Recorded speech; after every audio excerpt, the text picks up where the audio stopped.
Salam sahabat, salam santai, salam damai, dan salam sejahtera untuk kita semua. Nah, di video tip ini Om Bro akan menjawab request dari Sobat Terucuk Mania ya, tentang terucuk kapur atau terucuk yang pantatnya putih. Nah, seperti ini pertanyaannya, Om Bro, bagaimana cara setting terucuk kapur supaya vektor di gantangan, dan apakah terucuk kapur bisa dibuat gantangan? Seperti ini untuk Sobat Terucuk Mania ya. Sebenarnya untuk terucuk kapur itu ya sama seperti terucuk pada umumnya atau terucuk hitam pada umumnya. Semut. Nah, seperti ini untuk terucuk kapur ya. Terucuk kapur itu memang dia mentalnya tidak sebagus terucuk hitam atau terucuk yang pantatnya kuning itu. Jadi untuk terucuk kapur itu memang dia tidak memiliki atau faktornya tidaklah sebagus pada terucuk yang hitam pada umumnya. Jadi pada terucuk kapur itu lebih bagus itu kita buat koleksi ya, buat koleksi terucuk kita.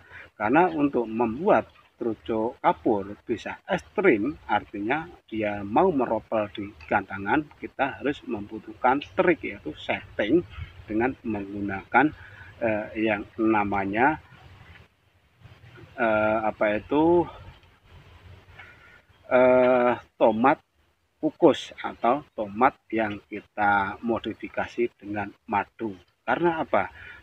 Terucuk kapur itu dibutuhkan emosi dan birahi tinggi supaya dia mau meropel di gantangan, karena mentalnya memang tidaklah sebagus terucuk yang hitam pada umumnya. Jadi seperti ini untuk settingan pada terucuk kapur ya. Terucuk kapur kita rutinlah memberikan setting kerodong pada terucuk kapur dimulai dari 6 hari sebelum terucuk kapur itu dilombakan. Jadi setting kita mulai dari H-6, artinya terucuk kapur itu setiap hari kita full kerodong dan tidak dimandikan. Untuk setting harian kita gunakan EF ya, EF jangkrik sesuai set harian dan sedikit tambahan ulat Hongkong. Nah, untuk buahnya, khusus buahnya silahkan diberikan buah tomat ya, tomat buah yang sudah kita lumuri dengan madu. Artinya tomat itu kita buka sedikit, terus kita kasih madu di dalamnya, dan di situ kita berikan pada terucuk kapur. Dan di samping itu kita juga menggunakan fur yang benar-benar bagus pada terucuk supaya emosi dan birahinya bisa naik secara cepat. Anda bisa menggunakan pur yang direkomendasikan untuk cucak hijau itu bagus kalau kita gunakan pada set terucuk lomba, khususnya terucuk kapur.